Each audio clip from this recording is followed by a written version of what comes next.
আমি সম্মানিত হয়েছি তোমার উসিলায়,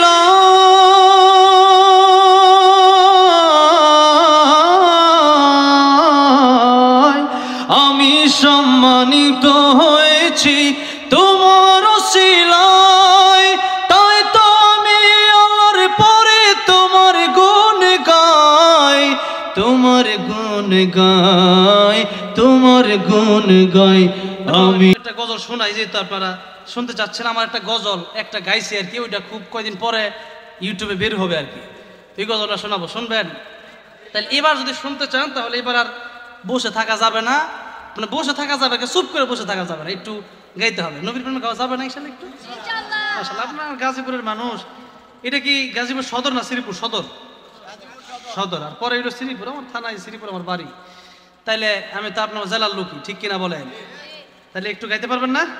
আমি গাইতে পারলে আপনারা গাইবেন না কেন? আমি ধন্য গো রাসূল তোমাকে পেয়ে, আমি ধন্য গো রাসূল তোমাকে পেয়ে। আমার নবীকে পেয়ে আমরা খুশি না বেজার?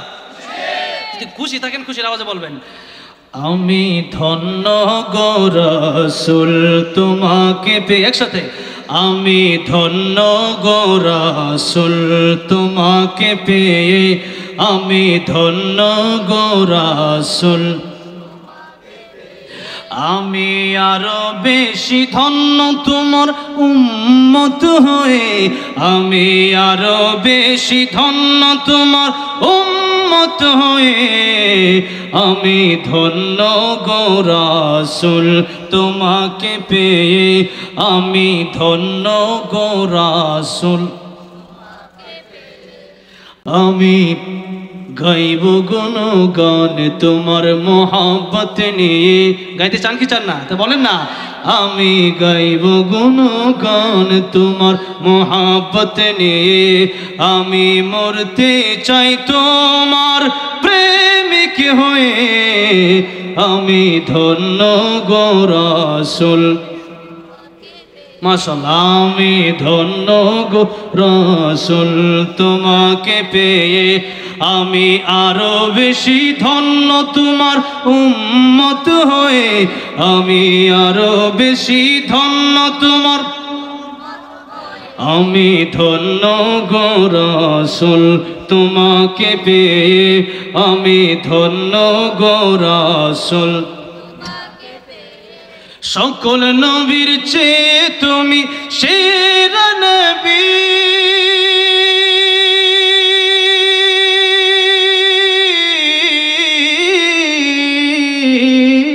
সকল নবীর চেয়ে তুমি সেরা নবী, তোমার জন্য ধন্য হলো সৃষ্টির ছবি, সৃষ্টির ছবি, সৃষ্টির ছবি। তুমি সে নবী যার দিওয়ানা চন্দ্র রবি, তুমি সে নবী যার দিওয়ানা চন্দ্র রবি। আসলে তুমি ধরায় রহমত হয়ে, আমি ধন্য গো রাসূল তোমাকে পেয়ে, আমি ধন্য গো রাসূল। আমি আরো বেশি ধন্য তোমার উম্মত হয়ে, আমি আরো বেশি ধন্য তোমার, আমি ধন্য গো রাসূল তোমাকে পেয়ে, আমি ধন্য গো রাসূল। নিদান কালে করবে সবাই নফসে নফসি,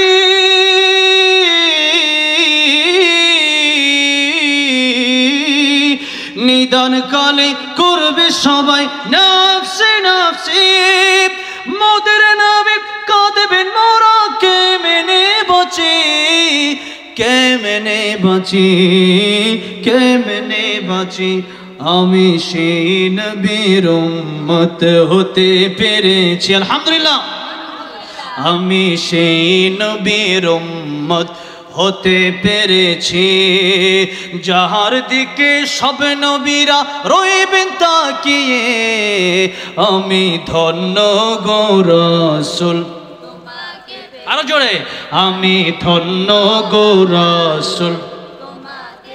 আমি আরো বেশি ধন্য তোমার উম্মত হয়ে, আমি আরো বেশি ধন্য তোমার উম্মত হয়ে, আমি ধন্য গো রাসূল।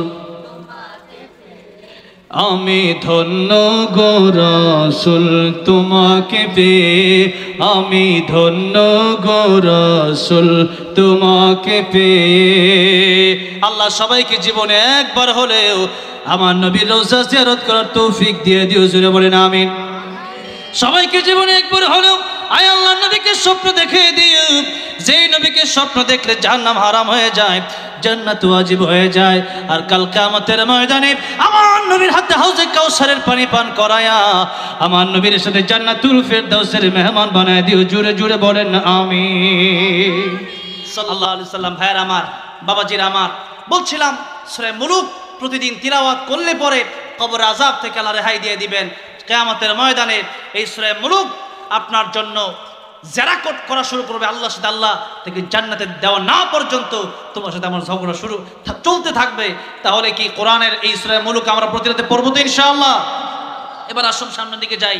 আল্লাহ বলেন তাবারাকাল্লাযী বিয়াদিহিল মুলক। মুলক মানে হচ্ছে দেশ, রাষ্ট্র, রাজত্ব। আল্লাহ রাব্বুল আলামিন বললেন বরকতময় সে আল্লাহ যার হাতে ক্ষমতা, যার হাতে রাজত্ব, তাম পৃথিবীতে যা কিছু আছে আল্লাহ বললেন সবকিছুর মালিক আমি আল্লাহ। বললেন সবকিছুর মালিক কে? আর আমরা হইলাম সে আল্লাহর গোলাম। এই তোমরা এখানে বসো, কথা বলো, ঠিক আছে? ফাঁকি বেশি আজকে হাফেজ হইছো নিবা না? আচ্ছা ঠিক আছে, কথা বলো, হ্যাঁ কথা বলা যাবে না।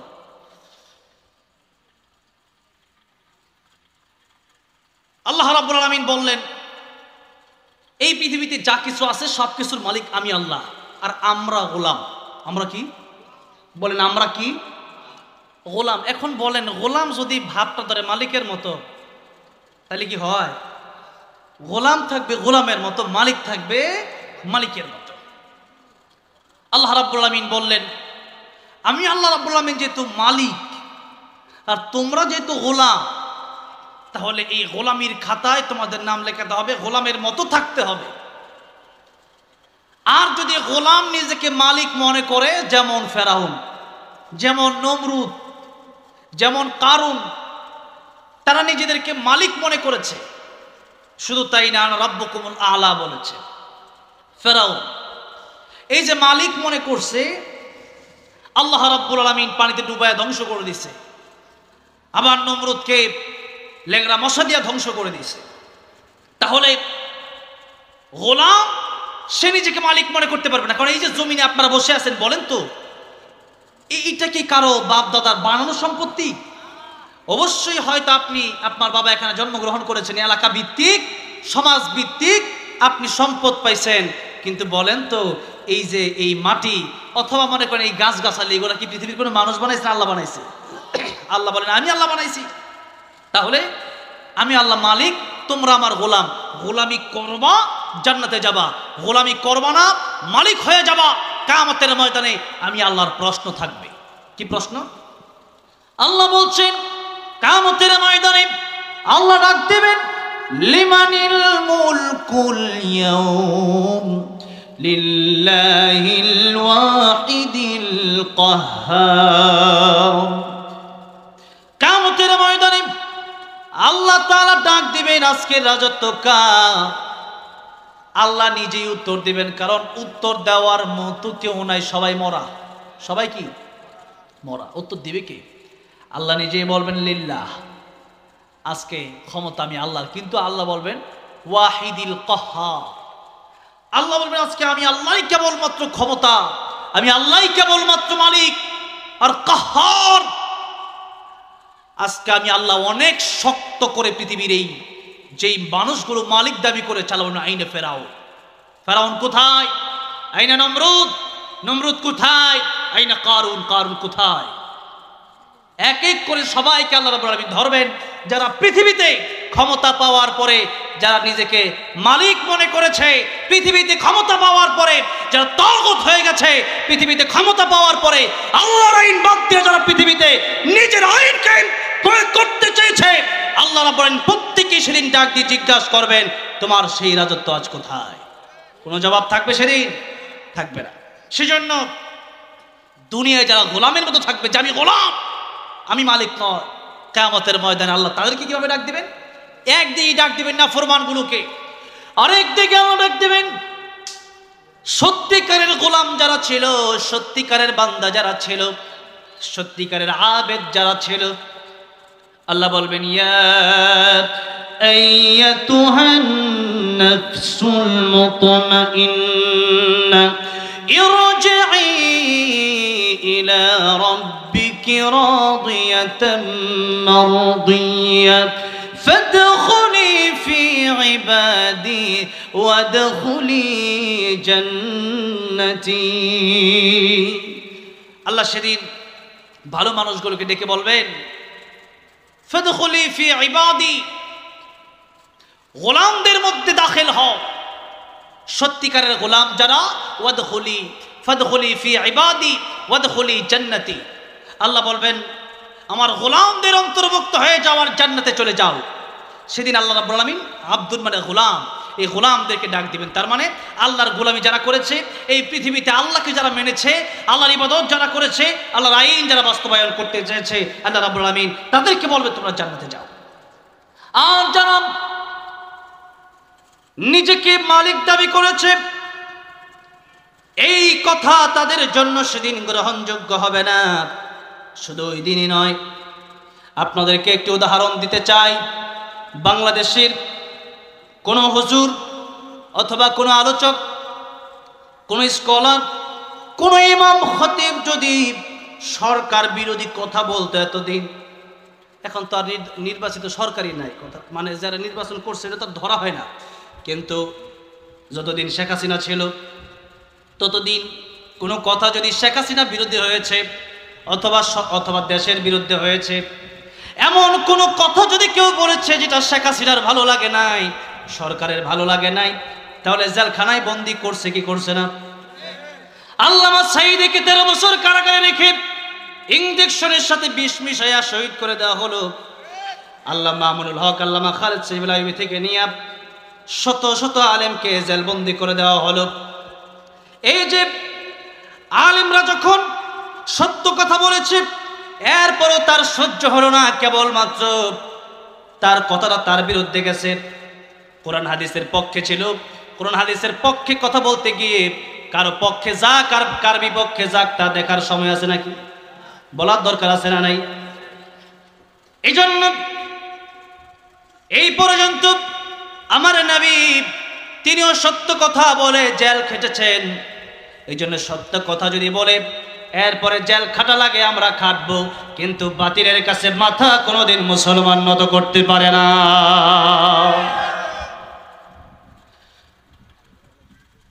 একটা দেশের সরকার যেমন নাকি কেউ যদি দেশদ্রোহী কথা বলে, কেউ যদি রাজাকার হয়ে যায়, তখন যদি কাউকে জেলে নেয় অথবা অনেক লোককে আবার দেশ থেকে বের করে দিত, যেমন মিজানুর রহমান আজহারী সহ অনেককেই দেশ থেকে সিস্টেম করে বের করা হয়েছে, কাজী ইব্রাহিম সাহেবকেও এই যে বের করে দেওয়া হলো দেশ থেকে।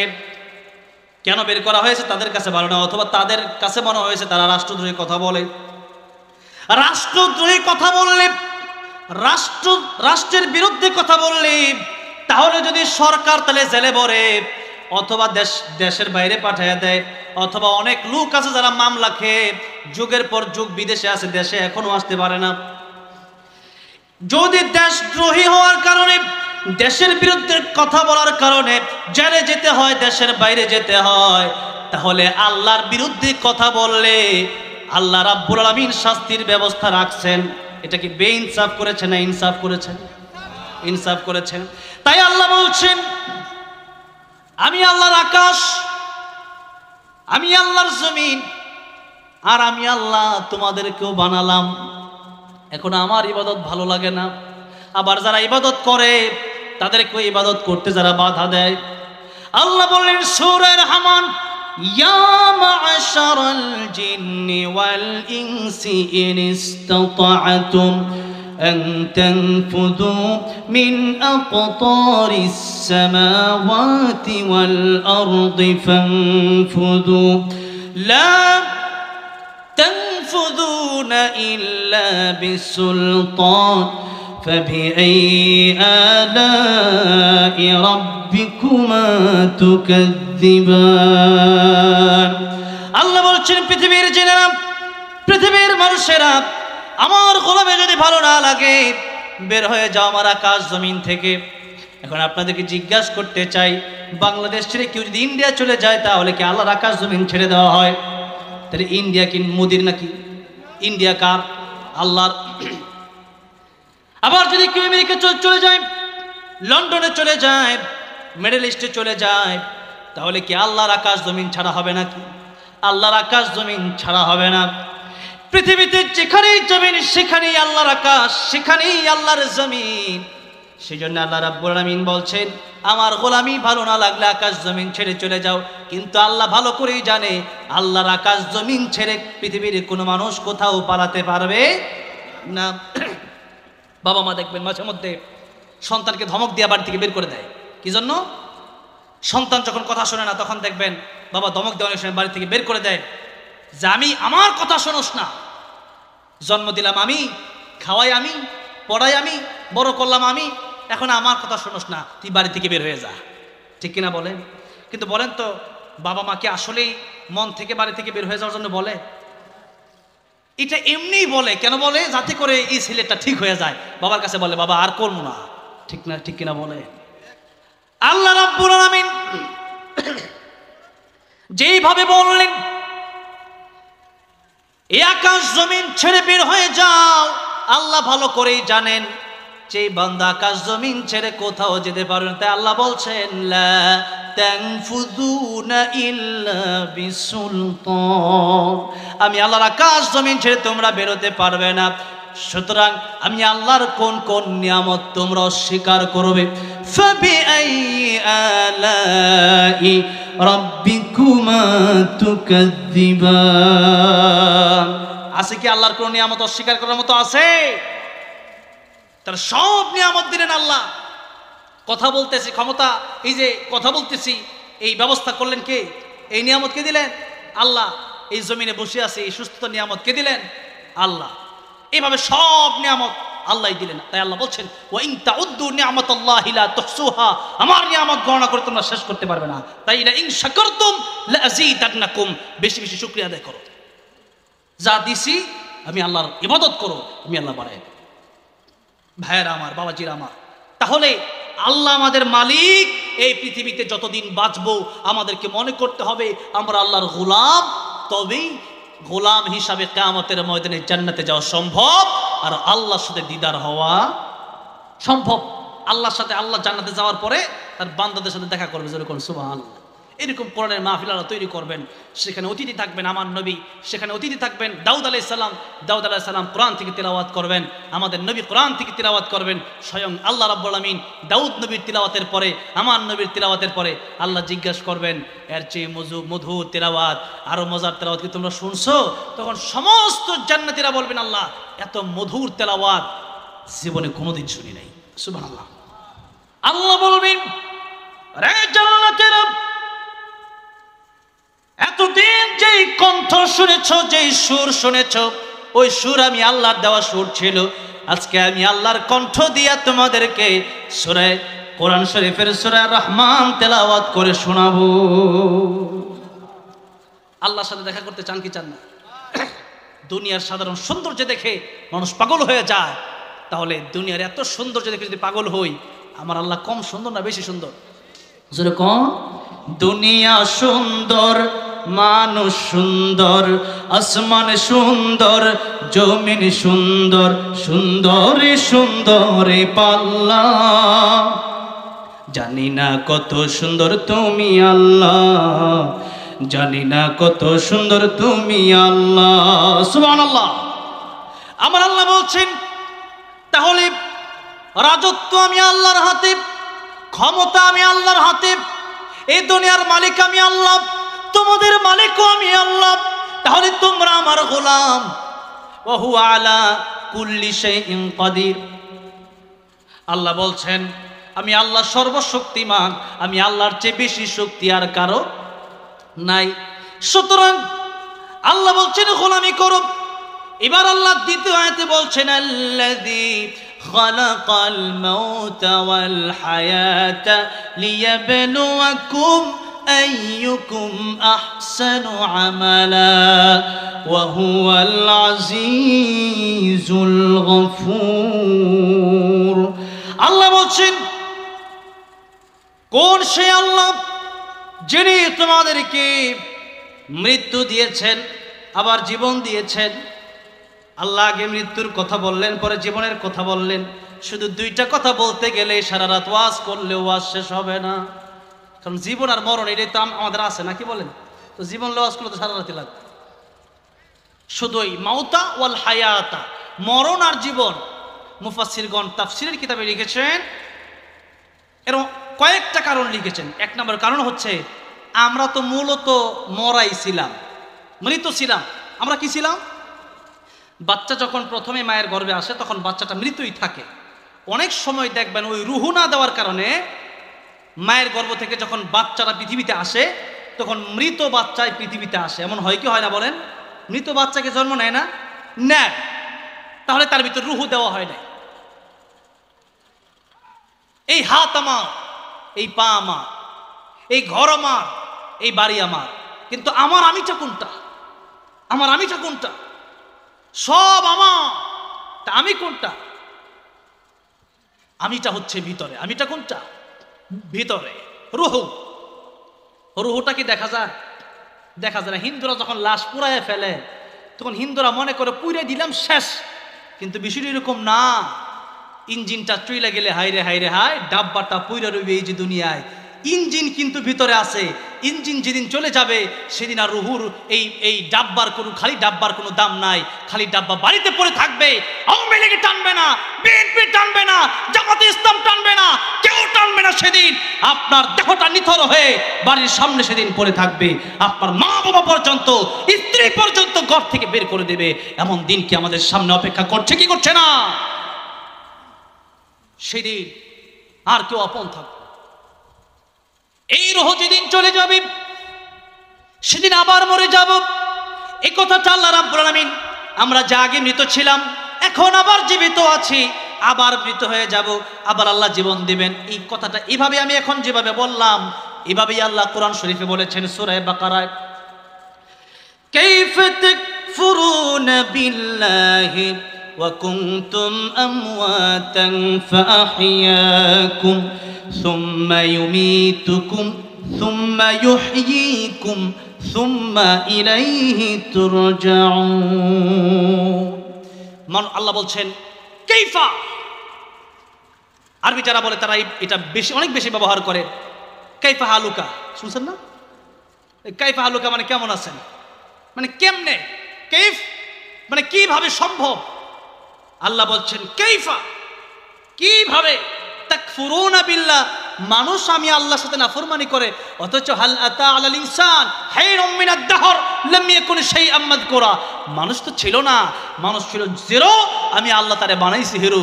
মানুষের তো শক্তি ছিল না, এই মানুষ তো কথা বলতে পারতো না, এই মানুষ তাকে কিছুই বুঝতো না, জ্ঞান ছিল না, হাঁটতে পারতো না, চলতে পারতো না, কাজ করতে পারতো না, খালি ওয়াওয়া করে কাঁদতো। সেই মানুষকে এত সুন্দর চলার ক্ষমতা, কাজ করার ক্ষমতা, কথা বলার ক্ষমতা দিলেন কে? আল্লাহ বলছেন আমি আল্লাহ দিলাম। আর পরবর্তীতে কিছু মানুষ আমি আল্লাহর কোরআনের বিরোধিতা করে, মাদ্রাসা বিরোধী হয়, মসজিদ বিরোধী হয়। আল্লাহ বলেন কাইফা, কিভাবে সম্ভব। সন্তান যখন মা বাবার সাথে বিয়াদবি করে তখন বাবা মা বলে কিভাবে সম্ভব রে, আমার ছেলে আমারটা খায় আমার সাথে বিয়াদবি করে, কত বড় বিয়াদব। আল্লাহ বলতেছেন কাইফা তাকফুরুনা বিল্লাহ, আমি আল্লাহ না তোরে বানাইছি আর তুই কাইফা, কিভাবে, তাকফুরুনা বিল্লাহ, আমি আল্লাহর সাথে নাফরমানি করছ, কিভাবে সম্ভব হয় তার দ্বারা। এবার আল্লাহ বলছেন কুনতুম আমওয়াতান ফাআহইয়াকুম, ও বান্দারে তুমি তো ছিলাম মৃত, আমি আল্লাহ তোমার জীবন দিলাম।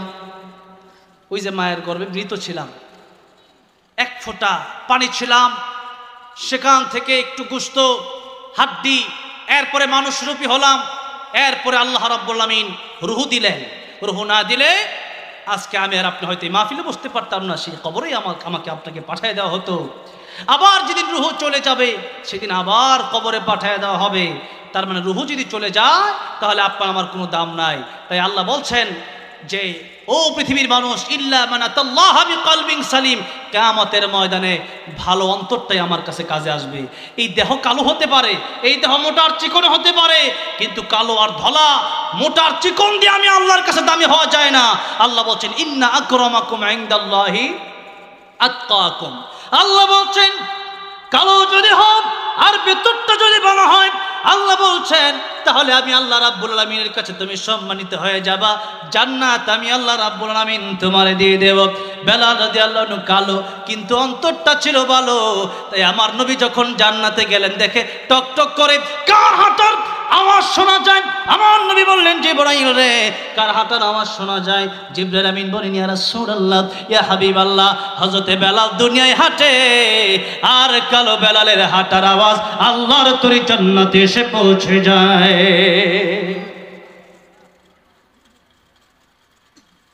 কালো বেলাল, লুকমান হাকিম কালো, কিন্তু সূরা লুকমান কোরআন শরীফে আছে না নাই? কোরআন শরীফে সূরা লুকমান আছে, সূরা লুকমান আছে।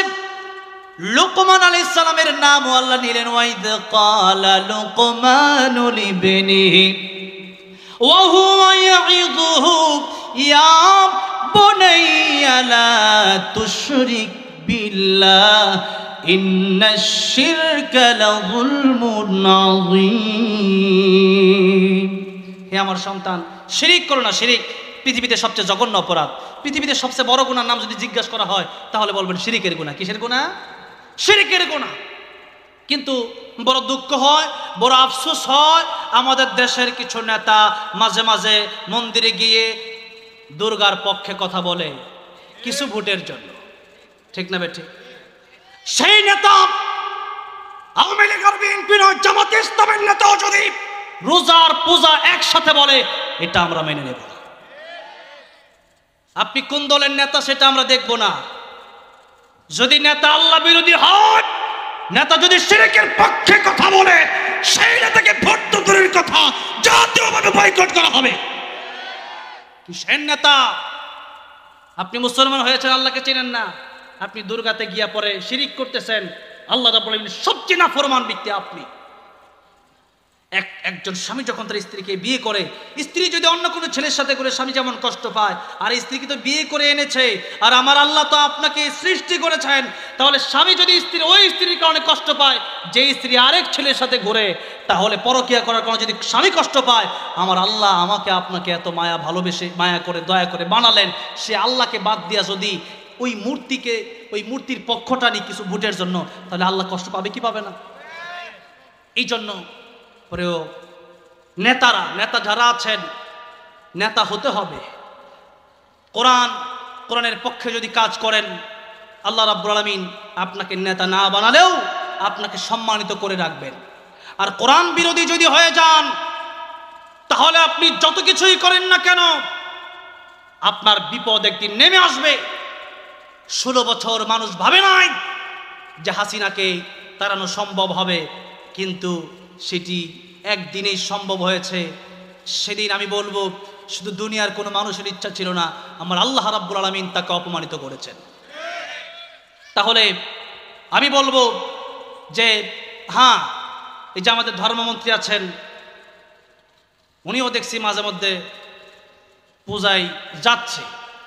তো একটা হচ্ছে পূজায় দীর্ঘ সময় বসে থাকা, আরেকটা হচ্ছে যে না, পুলিশ দিয়া তাকে পাহারা দেওয়া বা নিযুক্ত করে রাখা, সেটা ভিন্ন কথা। কিন্তু সেখানে যাওয়ার পরে লম্বা সময় বসে তারা নাচতেছে, আপনি দেখতেছেন, এটা আমার পছন্দ হয় নাই। সেজন্য নেতা হতে হবে 10 পাক্ষিক না, 1 পাক্ষিক নেতা হবে। ইসলামের জন্য লড়বো, দেশের জন্য লড়বো, তবে নিজের ধর্ম বিক্রি করে নয়, বরং ধর্ম ঠিক রেখে পড়ে দেশের জন্য লড়বো। তা যদি নেতা বড় নেতা হতে পারে হবো, না হতে পারলে নাই। এটার ভিতরে আল্লাহ পাক আমার জন্য কামিয়াবি রেখেছেন, ঠিক না বেঠিক? তাহলে নেতা হতে গেলেও শিরকের শয়তানে ধোঁকা দিবে। অনেক সময় আমার মনে হয় যারা এরকম করতেছে হয়তো নিজের অজান্তেও অনেক কিছু বলে ফেলছে। কিন্তু এই সমস্ত কথা যখন বলবেন হিসাব করে, কারণ আল্লাহর সাথে কাউকে তুলনা করে যখন আপনি বলবেন তখন আমার আল্লাহ কষ্ট পেয়ে যায়।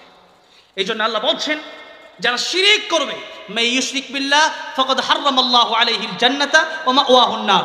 আল্লাহ বলছেন জাহান্নাম তাদের জন্য হারাম, জান্নাত তাদের জন্য হারাম, আর জাহান্নাম তাদের জন্য ওয়াজিব হয়ে যায়। নাউযুবিল্লাহ। তাহলে শিরিক নিয়ে অনেক লম্বা আলোচনা, তো শিরিকের আলোচনা আল্লাহ রাব্বুল আলামিন কোরআন শরীফে অনেক জায়গায় করেছে। তাহলে শিরিক এটা হচ্ছে পৃথিবীর সবচেয়ে বড় গুনার নাম। শিরিকের ধারে কাছেও যাওয়া যাবে না। ভাইয়ের আমার, আল্লাহ বলছেন যে ইন্নাল্লাহা লা ইয়াগফিরু আন ইউশরাকা বিহি ওয়া ইয়াগফিরু মা দুনা যালিকা লিমান ইয়াশা। নিশ্চয়ই কিয়ামতের ময়দানে আমি আল্লাহ যেহেতু রহমান রহিম, অনেক বান্দাকে আমি আল্লাহ তার জন্য তারা দেখে মায়া লাগবে লিগা মাফ করে দিব, কিন্তু শিরিকের গুনাহ আমি আল্লাহ কোনোদিন মাফ করব না। তাহলে কত মারাত্মক গুনাহ এটা, যে মূর্তির পক্ষ নেওয়া অথবা আল্লাহ বাদ দিয়া অন্য কারো পক্ষ নেওয়া, এটা জাহান্নামে যাওয়ার জন্য আপনার একটাই কারণ যথেষ্ট হয়ে যাবে, যে আপনি মূর্তি পূজাকে আপনি প্রমোট করেছেন, সেখানে তাদের সঙ্গ দিয়েছেন, সেখানে তাদের পূজাকে আর ইসলামকে আপনি একত্রিত করে দিয়েছেন। এটাই জাহান্নামে যাওয়ার কারণ হতে পারে। ভাইয়েরা আমার, বাবাজিরা আমার, বলছিলাম যে কালো হন আর ধলা হন, আপনার এই চামড়া দিয়ে কিন্তু জান্নাত আর জাহান্নাম বাছাই হবে না। জান্নাত আর জাহান্নাম বাছাই করা হবে ফারিকুন ফিল জান্নাহ ওয়া ফারিকুন ফিস সাঈদ। জান্নাতে যাবেন আপনার যদি তাকওয়া থাকে, আর তাকওয়া না থাকলে আপনার জন্য জাহান্নাম। তাহলে ভাইয়েরা আমার, বাবাজিরা আমার, আল্লাহ বলছেন তোমাদের এই হায়াত আমি আল্লাহ দিলাম লিয়াবলুয়াকুম, আমি তোমাদেরকে পরীক্ষা করতে চাই। কি করতে চাই? পরীক্ষা করতে চাই। আল্লাহ রাব্বুল আলামিন বলেন আফা হাসিবতুম আন্নামা খালাকনাকুম আবাসা ওয়া আন্নাকুম ইলাইনা লা তুরজাউন। আমি আল্লাহ তোমাদেরকে অনর্থক পাঠাই নাই। তাহলে আল্লাহ পরীক্ষা করার জন্য দুনিয়াতে আমাদেরকে এই হায়াতটা দিলেন। এবার আল্লাহ বলতেছেন তোমাদেরকে আবার মরতে হবে। সুম্মা ইউমিতুকুম সুম্মা ইউহয়িকুম। আল্লাহ বললেন সুম্মা ইউমিতুকুম, আবার মরবা, সুম্মা ইউহয়িকুম, আবার জীবন দেব, সুম্মা ইলাইহি তুরজাউন। আমি আল্লাহর কাছে সব হিসাব দিতে হবে। সেই হিসাবের জন্য দুনিয়াতে যা করবেন সেই হিসাবটা কিয়ামতের ময়দানে আল্লাহর দরবারে দিতে হয়। এই চিন্তা যদি কেউ করে, আমারে কেউ দেখে না, আমারে আমার আল্লাহ দেখে, তাহলে দুনিয়া ঠিক হতে রে পুলিশের দরকার হয় না। আল্লাহর ভয়ে যতটুকু মানুষ ভালো হয়, পুলিশের ভয়ে আর রেবের ভয়ে মানুষ তত ভালো হয় না। ঠিক না ঠিক? এই জন্য আল্লাহ বলছেন ওয়াজ মাহফিল করা দরকার। কে বলতেছেন? আল্লাহ বলতেছেন। কেমনে? আল্লাহ বলতেছেন ফাযাক্কির ইন্নামা আনতা মুযাক্কির। নবীজিকে বলতেছেন আপনি ওয়াজ করেন। কি করেন? ওয়াজ করেন, নসিহত করেন। এই ওয়াজ নসিহত দরকার কেন? এই মানুষ যেন আল্লাহর কোরআনের পথে আসে। লাস্তা আলাইহিম বিমুসাইতির। নবীকে আল্লাহ বলছেন ওগো নবী, আপনি তো শাসক না যে আপনি তারে মাইর দিবেন। কারণ অনেক সময় দেখা যায় সুর, তারপরে আবার সুর দেখবেন জেলখানে যাওয়ার পর ডাকাত দিয়ে বের হয়, এমন অনেক ঘটনা আছে। আর এমনও ঘটনা আছে আপনি টঙ্গীর ইস্তেমার ময়দানে গেলে এমন অনেক লোকরে দেখতে পারবেন। এরপরে আপনাদের এলাকায় অনেক লোক থাকতেও পারে যে আপনি দেখবেন যে আলোচনা শোনার পরে আগে ছিল সুর ডাকাত নামাজ পড়তো না, এখন ভালো হয়ে গেছে। এমন লোক আছে না নাই? আমি আগে যখন নারায়ণগঞ্জে ছিলাম, নারায়ণগঞ্জে থাকার সময় এক লোক আমার বলতেছে যে দেখেন তার মুখে কত দাড়ি, বড় বড় অনেক লম্বা দাড়ি, নামাজের সময় মসজিদে অনেক আগে তিনি ঢুকেন, আবার বের হন অনেক পরে। এটা ছিল আবু বকর রাদিয়াল্লাহু আনহুর স্বভাব। তো ওনাকে দেখে আমার খুব ভালো লাগতো। তো উনি বললেন যে হাফিজুর রহমান সিদ্দিকী সাহেবের আলোচনা শুনে এই লোক আগে ডাকাইতা ছিল, এখন সে 5 ওয়াক্ত নামাজি হয়ে গেছে। শুধু নামাজি না, তার দেখলে মনে হয় যে সেই জন্য আল্লাহর ওলি। জোরে কোন সুবহানাল্লাহ। কার আলোচনা কোন দিকে কাজে লাগে বলা যায় না। এই জন্য আলোচকরা যখন আলোচনা করে তখন তাদের ভালো জিনিসটা আপনারা নেওয়ার চেষ্টা করবেন। অনেক সময় কিছু আলোচক আছে স্লিপ অফ টান অনেক কিছু বের হয়ে যায়। সেজন্য যেমন আমির হামজা সাহেব কয়েকদিন আগে রাসূলুল্লাহ সাল্লাল্লাহু আলাইহি ওয়াসাল্লামের ব্যাপারে একটা কথা বলতে গিয়ে তিনি বললেন, মানে সাংবাদিক বলে ফেললেন। তো আমির হামজা সাহেবের সাথে আমার অনেকবার দেখা হয়েছে। ইদানিং কয়েকদিন আগে আমি উমরাতে গিয়েছিলাম, সেখানেও আমার সাথে সৌদি আরবে দেখা হয়েছে। তো সেখানে যাওয়ার পরে আমাকে লোকটাকে দেখে আমার মনে হলো লোকটা খুবই মানে সরল সহজ, এবং লোকটা খুবই মানে তাকে এমন টর্চার করা হয়েছে যাতে করে তার সে শারীরিক এবং মানসিক সে অসুস্থ হয়ে পড়েছে। এই জন্য আমি ওনাদেরকে মাঝে মধ্যে বলি যারা বড় বড় আলোচকরা আছেন তাদের সাথে প্রায় আলোচকদের সাথে আমার দেখা হয়। আমি ওনাদেরকে বলি, আপনারা এত চাপ নিয়েন না যে ফজরের পরে এক মাহফিল, জোহরের পরে এক মাহফিল, আসরের পরে এক মাহফিল, এরপরে এই মাগরিবের পরে এক মাহফিল, এশার পরে এক মাহফিল, এত চাপ নিয়েন না। এরপরে হয়তো আপনাদেরকে জোর করে ধরবে, এরপরও বেঁচে থাকতে হবে। আমি আজকে মাহফিল করতেছি, আগামী 3 দিন আমার খালি, এরপরে আবার মাহফিল আছে ঢাকা খিলক্ষেতে। তো বেশি মাহফিল করলে আলোচকদের মানে অনেক সময় দেখা গেছে যে তাদের প্রেশার পড়ে যায়, তখন কথা একটা বের হয়ে যায় আর কি। তো সেই জন্য কথা যদি বের হয়ে যায়, উনি আবার সরিও বলেছেন, আল্লাহ রাব্বুল আলামিন ওনাকে জাযায়ে খায়ের দান করে, বলেন আমিন। তো সরিও বলেছেন, মাফও চেয়েছেন। উনি বলেছেন তাহাজ্জুদেও মাফ চেয়েছি। আলেমদের সমালোচনা করার প্রয়োজন আমি মনে করি না। আমি আলেমদের সমালোচনা আমি সহজেই আমি মাহফিলে করার চেষ্টা করি না। অনেক আলোচক আছেন যে কথা বললেই, কিছু আলোচক এমনও আছেন যে একজনের সমালোচনা করতে গিয়ে কাউকে কাফের, কাউকে গাঁজাখুর, কাউকে মদখুর, নানান ধরনের কথা বলছেন। যারা বলছেন তাদেরকেও আমি চিনি, কিন্তু আমি বলবো এই সমস্ত কথার মাধ্যমে তো সাধারণ জনগণের ভিতরে এটা আরো ঝামেলা সৃষ্টি হচ্ছে, ভালো কিছু বয়ে আনছে না, ফায়দাজনক হচ্ছে না। ভাইয়ের আমার, বাবাজির আমার, সেই জন্য আলোচক যারা আছেন, যেহেতু এখানে এত মিডিয়া, সেই জন্য বলছি এটা আপনারা এই কয়েক হাজার মানুষের শুনছেন না, এটা কালকে দেখবেন লক্ষ লক্ষ মানুষ শুনতেছে এই আলোচনাগুলো। তাহলে আমি ওনাদেরকে বলবো যে আপনারা প্রেশার কমা, যেহেতু অনেকেই মাজলুম আলেম, আমি দেখছি যারা মাজলুম এদেরকে আবার দাওয়াত বেশি দেয় মানুষ, ঠিক না? মাজলুম আলেমদেরকে দাওয়াত বেশি দেয়, তখন তারা চাপে পেরা যাইতে হয়। কিন্তু আপনারা বিশেষ করে তাদের সাথে যারা থাকেন, তারা এই ব্যাপারটা খুব শক্তভাবে দেখবেন। মাহফিল নিতে হলে খুব আস্তে ধীরে মাহফিল নেন। কারণ আমিও এখানে আসার আগে, এই যে সূরা মুলুকের কথা বলতেছি না, আমি আসার আগে আমি আল্লামা জুবায়ের আহমদ আনসারী রাহমাতুল্লাহির একটা কিতাব, একটা তাফসীরের কিতাব আমি পড়ে পড়ে এখানে আসছি, যাতে করে আমি কিছু কথা, ভালো কথা বলতে পারি। এখন সারা দিন যদি লাগায় রাখেন, একটা আলোচক, একজন আলোচক যখন আলোচনা করে অনেক কথা বলতে হয়, মানে আমি যদি এখন আলোচনা করতে থাকি, আমি সারা রাতে আমার ইনশাআল্লাহ আলোচনা শেষ হবে না। এটা কারণ কি, যে আমার কমপক্ষে সারা রাত ওয়াজ করার মতো ওয়াজ আমাকে মাথায় নেওয়ার পরে এখানে ঢুকতে হবে। এরপরে আমি হয়তো 3-4 ঘন্টা ভালোভাবে কথা বলতে পারবো। এছাড়া কিন্তু আপনি যদি কোনো বক্তা আলোচক যদি 2 ঘন্টার ওয়াজ শিখে এখানে আসে, 10 মিনিট করা কঠিন হয়ে যাবে, কারণ সব মনে থাকে না। তো এই জন্য আলোচকদেরকে বলবো, যারা মাজলুম আছেন আপনারা চাপ কমান, সারাদিন মাহফিল করেন, পরিবারকে সময় দিতে পারেন না, অনেকের প্রতিষ্ঠান আছে সময় দিতে পারেন না। আমি আমার মাদ্রাসায় আমার দিনের আমি চাই যে 24 ঘন্টার ভিতরে যেন আমি 14-16 ঘন্টা যেন মাদ্রাসায় সময় দিতে পারি, বাচ্চাদেরকে সময় দিতে পারি, এই চিন্তা আমি করি। কারণ এরা আমার চিরস্থায়ী হতে পারে, তাদের কারো উসিলায় আমার নাজাতের ফয়সালা হতে পারে। এই জন্য আলোচকদেরকে বলবো আপনারা এই চাপ কমান, প্রয়োজনে দিনে একটা মাহফিল করেন অথবা 2 দিনে একটা মাহফিল করেন। কারণ আপনাদের এই চাপ নিয়ে যদি মাহফিল করেন, আপনারা মানসিকভাবে আরও সুস্থ হয়ে যাবেন, অনেকের মধ্যে অনেক কিছু বের হয়ে যায়। এই জন্য আলোচকরা মাহফিলটা একটু গুছানোর চেষ্টা করেন, আশা করি আপনাদের এই সমস্ত কথাবার্তা বের হবে না ইনশাআল্লাহ। ভাইরা আমার, বাবাজিরা আমার, আপনারা বলবেন যে এত কথাগুলো আপনি না বললেই হয় কেন, যে আপনার তা তো বয়সে বড়, তাদেরটা বুঝবে না। আমি তাদের সাথে চলতেছি আলহামদুলিল্লাহ, যতদিন ওয়াজ করতেছি, এটা আমিও একটা, আমার ভিতরে একটা বুঝ আছে। আলোচনা যখন বেশি করে ফেলি তখন মানসিকভাবে নিজেরা অসুস্থ হয়ে যায়, এই জন্য মাহফিল বেশি করি না। আমি চাই যেন রাতে একটা মাহফিল করতে পারি, মানুষকে একটা মাহফিলের জন্য সময় বেশি দিয়ে যেতে পারি। এখন আমার আরেকটা মাহফিল থাকলে আমি খালি কোনো রকম আপনাদেরকে ধুয়ে দৌড় দিতাম, ঠিক না? এখন কথা হইলে আপনার উঠেন আর যান, আমি কিন্তু আছি, ঠিক না? ঠিক বলেন মাশাআল্লাহ, লিল্লাহি তাকবীর। অনেকে আবার ঘুম ধরতেছে, লিল্লাহি তাকবীর। আমার ভাইরা, আমার বাবাজিরা, তাহলে এবার আসুন, আল্লাহ বললেন যে আমি আল্লাহ রাব্বুল আলামিন তোমাদেরকে পরীক্ষা করার জন্য হায়াত এবং মৌত দিলাম। আমি আল্লাহ দেখতে চাই যে তোমরা এই জীবনে কে কতটুকু ভালো আমল করতে পারো। আল্লাহ বলেন নাই আকতারু আমালা, আল্লাহ বলেন আহসানু আমালা। এরপর আল্লাহ বলেন ওয়া হুয়াল আজিজুল গফুর, তিনি পরাক্রমশালী, তিনি শক্তিশালী। আল্লাহ রাব্বুল আলামিন, আপনি যদি আল্লাহর বিরোধিতা করেন তাহলে আল্লাহ আপনাকে ধরতে পারবে, আল্লাহর সেই ক্ষমতা।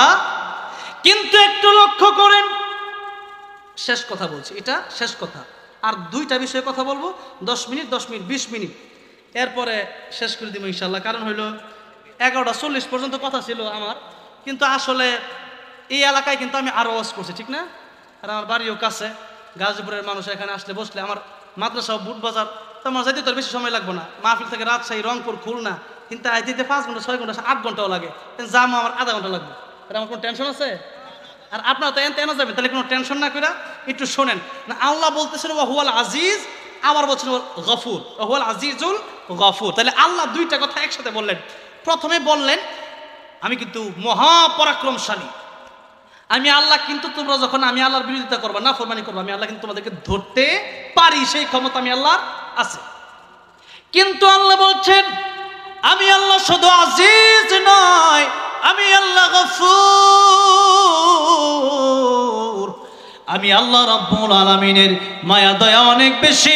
কুল ইয়া ইবাদিয়াল্লাযীনা আসরাফু আলা আনফুসিহিম লা তাকনাতু মির রাহমাতিল্লাহ। হে নবী আপনি বলেন আমার বান্দারা যারা গুনাহ করে ফেলেছে, আমি আল্লাহর নাফরমানি করে ফেলেছে, আমি আল্লাহ শুধু আজিজ নয়, আমি আল্লাহ গাফুর, আমি আল্লাহ শুধু শক্ত নয়, আমি আল্লাহ শুধু শাস্তি দেবে এমন নয়, আমি আল্লাহ কিন্তু গাফুর। সারা জীবন গুনাহ করবে কিন্তু একবার তওবা করবে, আমি আল্লাহ মাফ করে দেব। কিফিল এমন একজন ব্যক্তি ছিল, নবীজি কয়েকবার সাহাবীদেরকে এই ঘটনা শুনিয়েছেন, একবার না কয়েকবার সাহাবীদেরকে বলেন, ও সাহাবীরা, এই আল্লাহর বান্দা কিফিল জীবনে এমন কোন গুনাহ নাই যে গুনাহ করে নাই, কিন্তু একদিন রাতে, মৃত্যুর আগের রাতে এক নারীর জিনার দিকে সে চলে যাচ্ছিল। যেই মাত্র জিনার দিকে চলে যাচ্ছিল, নারী বলল তুমি আল্লাহকে ভয় করো। যেই মাত্র আল্লাহকে ভয় করো বলছে, আর নারী কাঁদতেছে। কিফিল জিজ্ঞেস করলো তুমি কাঁদো কেন? নারী রেখে বলল তুমি তো সুদখোর, মারাত্মক ধরনের সুদখোর ছিল সেই কিফিল। মহিলা ডেকে বলল তুমি তো সুদখোর, আর তুমি আসছো আমার সাথে জিনা করার জন্য। আমি জীবনে কোনোদিন জিনা করি নাই, কিছু টাকার প্রয়োজন সেই জন্য তোমার কাছে এসেছি জিনা করার জন্য, কিন্তু আমার মনে ভয় কিয়ামতের ময়দানে আল্লাহ রাব্বুল আমিনের দরবারে কি হিসাব দেব। যেই মাত্র কথা বলছে কিফিলের বিবেক জনারা দিয়া উঠছে। কিফিল চিন্তা করতেছে আমি তো প্রতিদিন সুদ খাই, প্রতিদিন জিনা করি, প্রতিদিন গুনাহ করি, আর এই মহিলা জীবনে জিনা করে নাই, আজকে জিনা করবে। তার মনে আল্লাহর ভয় কি ভয়। যেই মাত্র তার বিবেক নাড়া দিল, সাথে সাথে ওই মহিলাকে কিছু টাকা সে দিয়েছিল জিনা করবে। সে বলল টাকা লাগবে না, এই টাকাগুলো তোমাকে এমনি হাদিয়া দিয়ে দিলাম, আর আমি তওবা করলাম, আর জীবনে কোনোদিন আমি জিনা করব না। কিফিল ঘুমায় গেল তওবা করে। ওই ঘুমের মধ্যে কিফিলের মৃত্যু হয়ে গেল। ভালো কাজ করার মতো ওই রকম সুযোগ পান নাই। সকালে যখন মারা গেল, এলাকার সবাই বলা বলে শুরু করলো সুদখোরটা মরছে, খারাপ লোকটা মরছে। এলাকা যদি কোনো মানুষ খারাপ থাকে তাহলে মানুষ বলে না লোকটা খুব খারাপ আছিল, কয় না? জানাজার সামনে গিয়া পড়ে মানে লোকটা কেমন আছিল, খুব ভালো ছিল, এই কথা জানাজার সামনে সার্টিফিকেট দেওয়ার জিনিসটা। 10 জন মুমিন যদি মন থেকে বলে লোকটা খুব ভালো ছিল, আল্লাহ 10 জন মুমিনের সাক্ষী রাখতে গিয়া ওই বান্দাকে মাফ করে জান্নাতের মেহমান বানায়। এটা ওই জানাজার সামনে, এটা হলো অনেক সময় দেখা গেছে যে ভয় ভীতি, কথাটা বুঝছেন? অনেক সময় ভয় ভীতির কারণে বলে যে না ভালোই আছিল লোক, যেরকম জানাজার সামনে না ভালো না করলে তো সমস্যা, আবার শত্রু হয়ে যাবে। তো এই জন্য ডাকাত যখন ডাকাতি করে রাস্তাঘাটে, তখন দেখবেন ডাকাত অনেক সময় বলে যে তোমার সাথে কোনো খারাপ ব্যবহার করছি। আমার কোনোদিন জীবনে ডাকাতি ধরে নাই, কিন্তু আমাদের অনেক বক্তাদেরকে ডাকাতি ধরছে। তো অনেক বক্তার মুখে এরকমটা শুনছি, ডাকাতি করার পরে জিজ্ঞাসা করে আমরা কি কোনো খারাপ ব্যবহার করছি? তখন কয় না আমরা তো ভালো মানুষই, কারণ তখন আর খারাপ তো পাওয়া যাবে না, কারণ খারাপ করলে যে ফার দিব, যেরকম ঠিক না বেঠিক হয় না, আমরা বড় ভালো মানুষ কেন? তখন তার মৃত্যুর ভয়, জীবনের ঝুঁকি, সেই জন্য ভালো বলে। এই জন্য মন থেকে ভালো বলা আর মুখ দিয়ে ভালো বলা এক জিনিস না। তো সেই জন্য ভালো যদি হয়, কোনো মানুষ যদি ভালো হয়, সে মানুষ যখন মারা যায় তার জন্য আল্লাহর আকাশ কান্দে, জমিন কান্দে, তার জন্য ফেরেশতারা দোয়া করে, যেরকম সুবহান। এমনকি নবীজির এক সাহাবী মারা যাওয়ার পর নবীজি বলতেছেন আল্লাহর আরশ কেঁপে গেছে, যেরকম সুবহানাল্লাহ, তার মৃত্যুর কারণে। আসমান কান্দে। আয় আল্লাহ রাব্বুল আলামিন প্রতিদিন যখন নামাজ পড়তো, কোরআন তেলাওয়াত করত, প্রতিদিনের আমল যখন সপ্তাহে 2 দিন আল্লাহর দরবারে আমল নামা পেশ করা হয়, এই 2 দিন আল্লাহর সোমবার আর বৃহস্পতিবার, এই 2 দিন যখন আল্লাহর কাছে আমল নামা পেশ করা হয়, তখন আকাশ তার আমলের সুঘ্রাণে মুখরিত হয়ে যায়। এই জন্য আকাশ কাঁদতে থাকে। আল্লাহ রাব্বুল আলামিন যেই লোকটা মারা গেল, এই লোকের সুন্দর আমলগুলো, নেক আমলগুলো প্রতিদিন আমি আকাশ যখন আমি আকাশ দিয়ে তোমার কাছে নিয়ে যাওয়া হতো, আমি আকাশের এটা দেখে খুব ভালো লাগতো। আল্লাহ, এই লোকটা আজকে মরে গেল, এই লোকটার আমল নামা তো আর কোনোদিন আমি আকাশ দিয়ে যাবে না। এই জন্য আকাশ কাঁদতে থাকে, জমিন কাঁদতে থাকে। আল্লাহ রাব্বুল আলামিন আমার পেটের উপরে সিজদা দিত, আমার পেটের উপর বসে বসে সুবহানাল্লাহ পড়তো, আমার পিঠের উপর বসে কোরআন তেলাওয়াত করত। আল্লাহ রাব্বুল আলামিন আজকে তো লোকটা চলে গেল, আর কোনোদিন আমার পিঠের উপর বসে বসে কোরআন তেলাওয়াত করবে না, আর কোনোদিন সিজদা দিবে না। আয় আল্লাহ রাব্বুল আলামিন, এই লোকটার জন্য আমার বড় কষ্ট হয়। আকাশ কান্দে, জমিন কান্দে, এমনকি ভালো মানুষের মৃত্যুতে ফেরেশতা পর্যন্ত হাজির হয়ে যায় তার জানাজায়। সুবহানাল্লাহ বলে। আমরা ডাইরেক্ট বলতে পারি না। আল্লামা জুনায়েদ আহমদ আনসারী রহমাতুল্লাহ আমাদের মনে হয় যেহেতু সাহাবীদের জানাজায় ফেরেশতারা আসতো। করোনার সময় আল্লামা জুবাইর আহমদ আনসারী রহমাতুল্লাহ মারা গেছেন। এই দেশের শ্রেষ্ঠ মুফাসসিরের মধ্যে একজন তিনি যখন মারা গেছেন, তখন কয়েক মিনিট আগেও মাঠ ভরা না, মাঠ খালি। জানাজার সময় যে মতো আল্লাহু আকবার বলবেন, সাথে সাথে মাঠকে মাঠ, কিলোকে কিলো রাস্তা মানুষ দিয়ে ভরপুর হয়ে গেছে। আল্লাহু আকবার। সেদিন আমার এই জানাজার এই দৃশ্যটা দেখে আমার মনে হয়েছে শুধু মানুষ নয়, এখানে বহু ফেরেশতা হয়তো ছিল।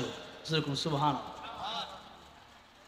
নবীজি একবার এক সাহাবীর মৃত্যুতে জানাজার সময় পা উচ্চা করে হাঁটতেছে। এক সাহাবী জিজ্ঞেস করেন, ইয়া রাসূলুল্লাহ, আপনি পা এমনি আঙ্গুলে ভর দিয়ে হাঁটতেছেন। নবীজি বলেন, এত ফেরেশতা আসছে, আমি যে হাঁটবো জায়গা পাচ্ছি না। সুবহানাল্লাহ। চিন্তা করেন, ফেরেশতা আসে কি আসলে এটা প্রমাণ। জানাজার সময় ভালো মানুষ থাকলে, আর লোকটা যদি মন্দ হয়, তখন কিন্তু মানুষ জানাজা মোটামুটি যেইভাবেই হোক, অনেক সময় দূরে গিয়া কয়, আল্লাহ আমাদেরকে একটা জালেম থেকে বাঁচাইছে। ঠিক কিনা বলেন? এই জন্য এমন কাজ আপনি কিন্তু থাকবেন না, কিন্তু আপনার কাজগুলো থাকবে। আপনার কথা মানুষ মনে রাখবে, আপনার আমলগুলো মানুষ মনে রাখবে। এমন কিছু কাজ করে যাবেন যেটার কারণে মানুষ আপনাকে চিরজীবন মনে রাখবে। ভাইয়ের আমার, বাবাজির আমার, কিফিল তওবা করে যখন ভালো হয়ে গেছে, এটা তো পৃথিবীর কোনো মানুষ জানে না, এটা আমার আল্লাহই জানে। আর ওই যে মহিলা জানে, ওই রাতে মারা গেল। আল্লাহ রাব্বুল আলামিন কুদরতিভাবে তার দরজার সামনে লেখা দিছে যে কিফিলের ব্যাপারে তোমরা যতই মন্দ ধারণা করো, লিখে দিছে, অথবা গায়েবী আওয়াজ আসছে যে তার ব্যাপারে যতই মন্দ ধারণা করো, কিফিল এমন তওবা করেছে, সারা জীবন গুনাহ করলেও মৃত্যুর আগে ওই জিনার সময় জিনা যখন করলো না, এই মহিলার কথায় সে যখন আমাকে ভয় করলো, এই মহিলার কান্না দেখে যখন তার বিবেক নাড়া দিল, তখন তার তওবা আমি আল্লাহ এমনভাবে মঞ্জুর করেছি, কিফিলকে আমি আল্লাহ জান্নাতের মেহমান বানায় দিছি। সারা জীবন গুনাহ করছে, মৃত্যুর আগের রাতে জিনা করতে গিয়ে তখন তওবা করছে, তওবা করে ঘুমাইছে, ঘুমের ভিতরে মৃত্যু হয়েছে। আল্লাহ বলেন আমি জান্নাতে দিয়ে দিছি। নবীজি হাদিস শরীফের ভিতরে একবার বলেন নাই, নবীজি হাদিস কয়েকবার বলেছেন। সুবহানাল্লাহ। তাহলে আমি আপনি কি পারবো না আজকে তওবা করতে? আমি আপনি নবীজি দিনে 100 বার তওবা করতেন। আর আমি টাঙ্গাইলে এক মাহফিলে গেছি, লতিফ সিদ্দিকী এখন জেলে আছে। হ্যাঁ, টাঙ্গাইলে কইতাছে এবং আমার জীবনে কোনো গুনাহ নাই। অনেকে দেখছেন এই ভিডিও, সে বলতেছে আমার জীবনে কোনো গুনাহ নাই। এই যে দেখেন অবস্থা, আমি নিষ্পাপ, এই জন্য আমি আল্লাহর কাছে তওবাও করি না। সে কত বড় নিষ্পাপ, হ্যাঁ, তো আল্লাহর কাছে তওবা করে না। আর নবীজি 100 বার দিনে তওবা করে। চিন্তা করে দেখেন, নবীজি রহমাতুল্লিল আলামিন নবী 100 বার তওবা করে, আর হ্যাঁ আমি কোনোদিন আল্লাহর কাছে মাফ চাই না, আমি আমিন বলি না করে। সেদিন দেখলাম রয়ে গেছে না, মাথা তার ছেড়া থাকলে যা হয়। তো এখন এই যে দেখেন অবস্থা, তাহলে প্রতিদিনই আমাদের তওবা করা দরকার। কারণ কোন সময় অজান্তেই দেখবেন অনেক সময় গুনাহ হয়ে যায়, নারী অজান্তেই চোখের সামনে পড়ে যায়। এক সময় দেখতেছেন একটা ভালো ওয়াজ দেখলেও এখন দেখা যায় যে এর মধ্যে অ্যাড একটা পড়ছে বাজনার। ঠিক না ঠিক বলেন? কোন সময় যে গুনাহ হয়ে গেছে আপনি হয়তো বলতেও পারবেন না। এই জন্য প্রতিদিন ঘুমের আগে তওবা করে ঘুমানো। প্রতিদিন ঘুমের আগে কি করে ঘুমানো? তওবা করে ঘুমানো। শেষ কথা হচ্ছে, এমন কিছু কাজ রেখে যাওয়া, যেই কাজ রেখে গেলে পরে আমার আপনার জীবনটা দামি হবে, আমার আপনার মৃত্যুর পরে সহজে জান্নাতে যাওয়া যাবে। নবীজি বলছেন, এটা হলো শেষ কথা, নবীজি বলছেন ইদা মাতাল ইনসান ইনকাতা আনহু আমালুহু, মানুষ যখন মরে যায় মানুষের 3টা আমল দুনিয়াতে থেকে যায়। জোরে বলেন কয়টা আমল? 3টা আমল। এক নম্বরে নবীজি বললেন সদকায়ে জারিয়া। এক নম্বরে কি বললেন? সদকায়ে জারিয়া। দুই নম্বরে নবীজি বলেন উত্তম কথা। উত্তম কথা যদি কেউ বলে তাহলে সে ব্যক্তির উত্তম কথাগুলোর কারণে কেউ যদি আমল করে, এমন একটা নামাজ পড়ে না, একটা লোক আপনার কারণে নামাজি হয়েছে, সারা জীবন নামাজ পড়ে যত সওয়াব পাবে এর একটা এই সব কালা ডবল করে 1 ভাগ সওয়াব আল্লাহ আপনার কবরে পৌঁছায় দিবেন। জোরে করে সুবহানাল্লাহ।